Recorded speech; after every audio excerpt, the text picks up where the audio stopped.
Dear Kittimutti friends, hello to all. இன்னைக்கு கிட்டிமுட்டி குட்டி information என்ன பார்க்க போறோம்னா, பதட்டம் அப்படிங்கிற விஷயத்தை பற்றி தான் பார்க்க போகிறோம். பதட்டம் தினம்தோறும் நம்மளை எல்லா நிகழ்வுகளும் நம்மளை ஆக்கிரமிச்சிட்டு இருக்கு, நம்ம கூட பயணிச்சிட்டு இருக்கு இந்த பதட்டம்ங்கிற விஷயம்.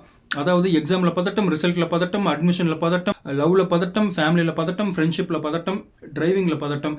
இது மாதிரி இந்த பதட்டம், பயம் இது ரெண்டும் வந்து பார்த்தீங்கன்னா ஒன்றோடு ஒன்று பின்னி நம்ம கூட பயணிச்சுக்கிட்டு இருக்கு.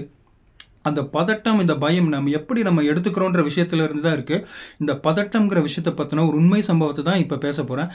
கடந்த திங்கட்கிழமை 26ஆம் தேதி போபாலில் ஒரு சம்பவம் நடந்திருக்கு. என்னன்னா, ஒரு அப்பார்ட்மெண்ட்டில் ஒரு ஃபேமிலி வாழ்ந்துட்டு வராங்க. 4 பேர், அம்மா, அப்பா, 2 பசங்க.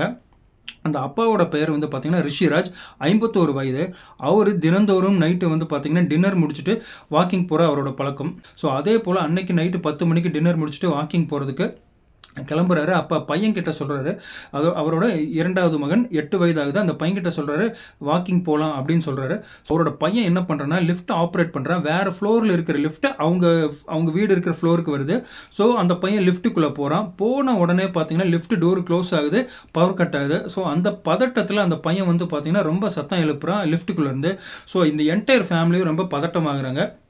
அந்த அப்பா வந்து பார்த்தீங்கன்னா, அந்த பையனோட அழுகுரல் உள்ளேருந்து ரொம்ப சத்தமாக கேட்குது. அதில் பதட்டம் அடைஞ்சு போய் ஜெனரேட்டர் இருக்கிற ரூமுக்கு போய் ஜெனரேட்டர் ஆன் பண்ணுறதுக்குள்ளே வந்து பார்த்தீங்கன்னா பவர் வந்துடுது. இது நடக்கிறது வந்து பார்த்தீங்கன்னா ஒரு 3 நிமிட இடைவெளியில் தான் இந்த சம்பவம் நடக்குது. இவர் போய் ஜெனரேட்டர் ஆன் பண்ணுறாரு, அதுக்குள்ளே இந்த பவர் வருது. ஸோ பவர் வந்ததும் லிஃப்ட் ஆப்ரேட் ஆகுது. அங்கே இருந்தவங்க அந்த பையனை லிஃப்ட்லேருந்து சேஃபாக வெளியே கொண்டு வந்துடுறாங்க. ஸோ அந்த இடைப்பட்ட நேரத்தில் இந்த அப்பாவான ரிஷிராஜ் 51 வயது நபர் என்ன ஆகுறாருன்னா, நிலை குலைந்து அப்படியே மயக்கம் அடைஞ்சு கீழே விழுகிறாரு. ஸோ அந்த அப்பார்ட்மெண்ட்டில் இருக்கிற எல்லாரும் வந்து பார்த்தீங்கன்னா இவரை கூட்டிகிட்டு ஹாஸ்பிட்டல் கொண்டு போகிறாங்க. ஸோ கொண்டு போன உடனே டாக்டர் வந்து பார்த்தீங்கன்னா இவரை செக் பண்ணிவிட்டு என்ன சொல்கிறாரு, ஆல்ரெடி அவர் வந்து டெட்டுன்னு சொல்கிறாரு.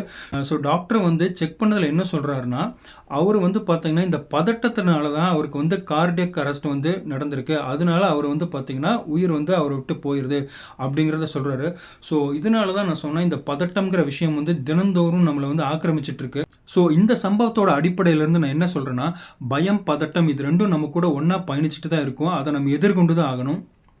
எடுத்துக்காட்டா, இப்போ சமீபத்தில் நடந்து முடிஞ்ச இந்த போர்டு எக்ஸாம்ஸோட ரிசல்ட்ஸ் வர்றதுக்கு முன்னாடியே எக்ஸாம் எழுதின ஸ்டூடெண்ட்ஸ் ஒரு சிலர் வந்து பார்த்தீங்கன்னா பயம், பதட்டத்தில் சூசைட் பண்ணிக்கிறாங்க.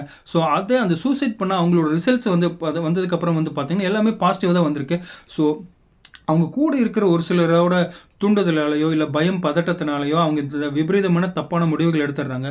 உங்களை சுற்றி உள்ளவங்க பயத்தோட, பதட்டத்தோடு இருந்தாங்கன்னா தயவு செஞ்சு அவங்களுக்கு வந்து ஆறுதலாக 2 வார்த்தை பேசுங்க. அதுவே அவங்களுக்கு வந்து ஒரு பெரிய நம்பிக்கை தரும். ஸோ இதுதான் நான் சொல்லிக்கிறேன். தேங்க்ஸ் ஃபார் வாட்சிங். Please subscribe our channel Kittimutti. Thank you.